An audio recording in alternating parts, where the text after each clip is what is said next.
She died in a basement in Indianapolis, Indiana, in October 1965. And when police arrived, they found words carved into her stomach. Not scratched. Carved. The letters spelled out a message so deliberate, so calculated, that investigators stood in silence, trying to comprehend what kind of mind could do this to a 16-year-old girl. But here's what makes this case truly disturbing. It was not one person. It was a neighborhood. Before we begin, make sure you subscribe so you never miss stories like this. Sylvia Likens was not supposed to die that autumn. She was supposed to be safe. Her parents, carnival workers who traveled constantly for work, had made arrangements for Sylvia and her younger sister Jenny to stay with Gertrude Baniszewski, a woman they barely knew, in exchange for $20 a week. It seemed like a reasonable solution to a temporary problem. Gertrude needed the money. The Likens needed someone to watch their daughters. It was 1965. People trusted their neighbors.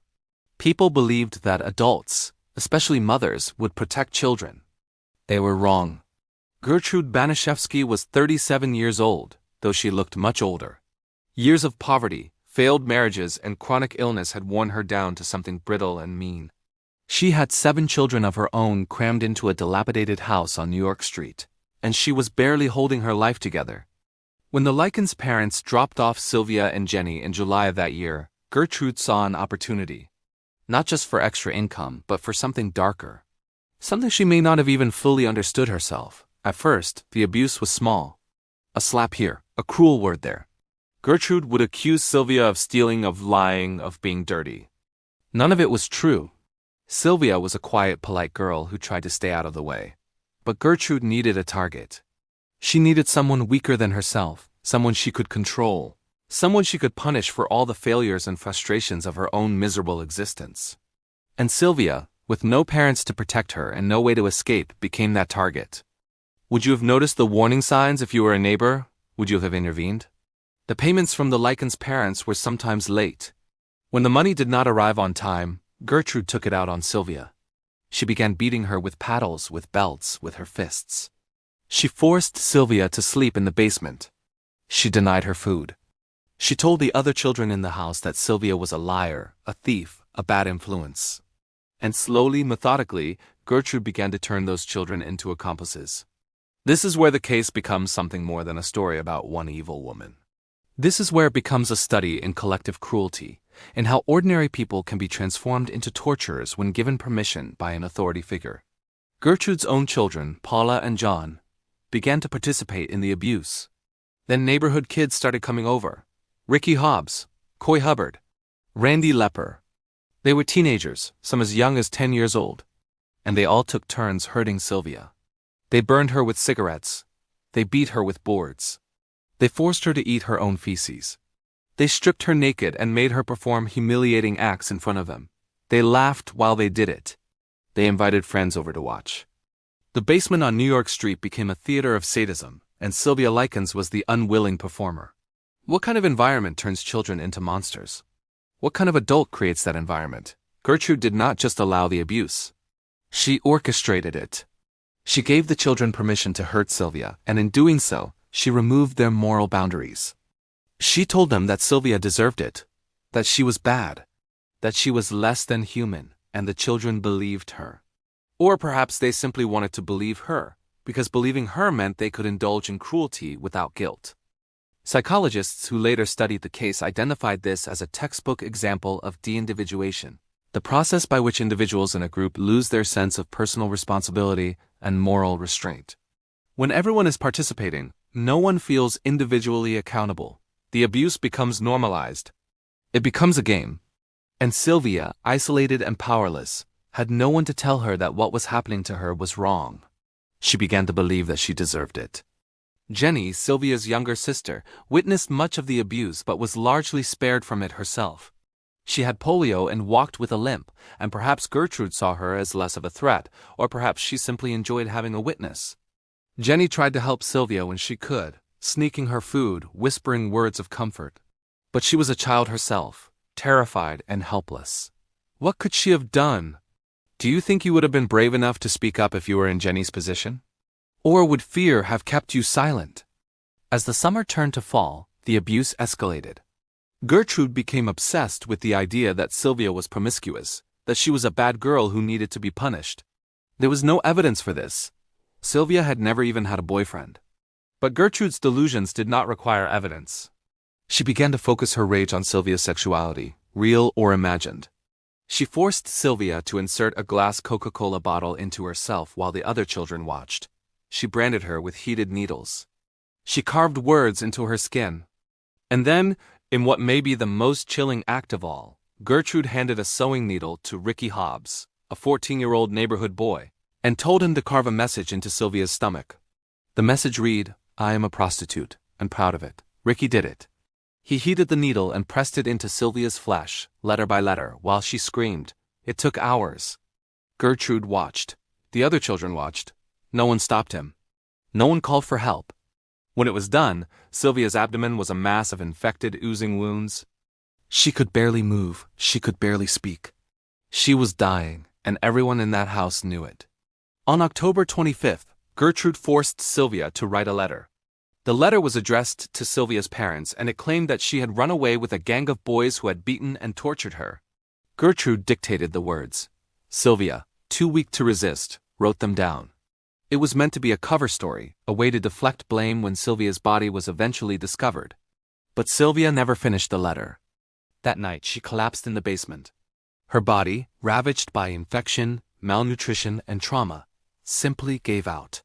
Gertrude sent one of the neighborhood boys to call the police. When officers arrived, they found Sylvia's body on a filthy mattress in the basement. Her face was swollen beyond recognition. Her body was covered in burns, bruises, and cuts. The words carved into her stomach were still visible. The officers stood in stunned silence. One of them later said it was the worst thing he had ever seen in his career. Jenny Likens, who had been too terrified to speak while Sylvia was alive, finally found her voice. She pulled one of the officers aside and whispered the truth. Gertrude did it. The other kids did it. They all did it. The arrests came quickly. Gertrude Baniszewski, her children Paula and John, and the neighborhood boys Ricky Hobbs and Coy Hubbard were all taken into custody. The trial that followed was a media sensation. People across the country struggled to understand how something like this could happen. How could a mother, a caregiver, torture a child to death? How could other children participate? How could neighbors not notice, but neighbors had noticed? Several people in the area had heard screams coming from the Baniszewski house. Some had even seen Sylvia's injuries. But no one called the police. No one intervened. In 1965, people did not want to get involved in other families' business. They assumed that whatever was happening behind closed doors was not their concern. And so Sylvia died, not because no one knew, but because no one cared enough to act. Would you have made that call? Would you have risked getting involved? During the trial, the defense attorneys tried to paint Gertrude as mentally ill, as someone who did not fully understand what she was doing. Psychiatrists testified that she suffered from depression, from paranoia, from a host of psychological issues. But the prosecution argued that Gertrude knew exactly what she was doing. She had planned the cover story. She had orchestrated the abuse. She had turned children into weapons. This was not insanity. This was evil. The jury agreed. Gertrude Baniszewski was convicted of first-degree murder and sentenced to life in prison. Paula Baniszewski was also convicted of murder. The younger children and the neighborhood boys received lesser sentences, some serving only a few years in juvenile detention. The disparity in sentencing sparked outrage. How could children who participated in torture receive such light punishments? But the legal system struggled with the question of culpability. Were they victims of Gertrude's manipulation, or were they willing participants in a sadistic game? Gertrude served nearly 20 years in prison before being paroled in 1985. The decision to release her was met with widespread condemnation. Victims' rights advocates argued that she should never have been freed. But Gertrude had become a model prisoner, and the parole board believed she had been rehabilitated. She changed her name, moved to Iowa, and lived quietly until her death from lung cancer in 1990. She never expressed remorse for what she had done to Sylvia Likens. Paula Baniszewski was also paroled after serving time. She too changed her name and disappeared into anonymity. The neighborhood boys who participated in the torture went on to live relatively normal lives. Some married, had children, held jobs. They were never publicly identified. And most people who knew them had no idea what they had done in that basement in 1965. Jenny Likens, the only survivor of the Baniszewski house, spent the rest of her life haunted by what she had witnessed. She testified at the trial, her voice shaking as she described the horrors her sister had endured. She later said that she felt guilty for not doing more to save Sylvia, even though she was just a child herself, even though there was nothing she could have realistically done. Jenny died in 2004 at the age of 54. She never fully recovered from the trauma. The Sylvia Likens case has been studied extensively by psychologists, criminologists, and sociologists. It is often cited as one of the most extreme examples of group violence and the bystander effect. Researchers have tried to understand how ordinary people, including children, can be drawn into acts of unspeakable cruelty. The answers are disturbing. Humans are social creatures. We look to authority figures for guidance on how to behave. When those authority figures give us permission to harm others, when they tell us that the victim deserves it, many of us will comply. We want to belong. We want to be accepted. And sometimes that desire overrides our moral compass. But the case also raises uncomfortable questions about society as a whole. How many people knew what was happening in that house and did nothing? How many neighbors heard the screams and turned up their televisions? How many teachers noticed Sylvia's bruises and chose not to ask questions? The abuse did not happen in secret. It happened in plain sight. And yet, no one intervened until it was too late. Do you think society has changed since 1965? Do you think something like this could still happen today? The house on New York Street no longer stands. It was demolished years ago, and a new home was built on the site. But the memory of what happened there lingers. Local residents still talk about it in hushed tones. True crime enthusiasts make pilgrimages to the location, standing on the sidewalk and trying to imagine the horrors that unfolded in that basement. Some say the area feels heavy, oppressive, as if the trauma has seeped to the ground itself. Sylvia Likens was buried in Indianapolis. Her gravestone is simple, bearing only her name and the dates of her birth and death. Visitors often leave flowers, notes, and small tokens at her grave. They write messages of apology, of sorrow, of rage. They tell her that she did not deserve what happened to her. They tell her that she is not forgotten. But the question remains, why did it happen? What combination of factors led to Sylvia's death? Was it poverty? Mental illness? A culture that valued privacy over protection?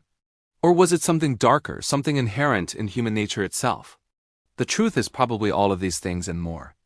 Gertrude Baniszewski was a deeply damaged woman who should never have been entrusted with the care of children. But she did not act alone. She had help. She had enablers. She had a society that looked the other way. And that is perhaps the most terrifying lesson of the Sylvia Likens case. Evil does not always announce itself with fanfare. It does not always wear a mask. Sometimes it looks like a tired mother in a rundown house. Sometimes it looks like neighborhood kids playing in the yard. Sometimes it hides in plain sight, waiting for the moment when no one is paying attention. Sylvia Likens died because no one was paying attention. She died because the adults who should have protected her failed. She died because the children who should have known better were taught that cruelty was acceptable. She died because a society that prided itself on decency and morality chose to ignore the screams coming from a basement on New York Street. Her death was not quick. It was not merciful. It was a slow, agonizing descent into hell, orchestrated by people who should have loved her, or at the very least, left her alone. And when it was over, when her body was finally discovered, the world recoiled in horror. But the horror was not just about what had been done to Sylvia. It was about what the case revealed about all of us. Because if it could happen to Sylvia Likens in 1965 in a quiet neighborhood in Indianapolis, then it could happen anywhere. It could happen to anyone. And the only thing standing between a child and that kind of unimaginable cruelty is the willingness of ordinary people to speak up, to intervene, to refuse to look away. Sylvia Likens was 16 years old when she died. She loved the Beatles. She dreamed of becoming a model. She wrote letters to her parents, telling them she missed them, asking when they would come back for her. She never got the chance to grow up, to fall in love, to live the life she deserved. Instead, she became a cautionary tale, a name whispered in true crime circles, a reminder of what happens when society fails its most vulnerable. Her story does not have a happy ending. There is no redemption here, no justice that feels adequate. Gertrude Baniszewski died a free woman. The children who tortured Sylvia went on to live their lives. And Sylvia remains in the ground, her suffering immortalized in court transcripts and crime scene photographs. But perhaps there is something to be learned from her story. Perhaps, in remembering Sylvia Likens, in refusing to let her death be forgotten, we can ensure that it never happens again. Perhaps we can teach ourselves to pay attention, to ask questions, to intervene when we see something wrong. Perhaps we can build a society where children like Sylvia are protected, not abandoned. Or perhaps we cannot. Perhaps human nature is too flawed, too prone to cruelty and indifference. Perhaps there will always be another Gertrude Baniszewski, another basement, another child who dies because no one cared enough to save them. That is the question Sylvia Likens leaves us with. Not just what happened to her, but what it says about us. About our capacity for evil. About our willingness to look away. About the thin line between civilization and savagery. And it is a question that should keep us awake at night,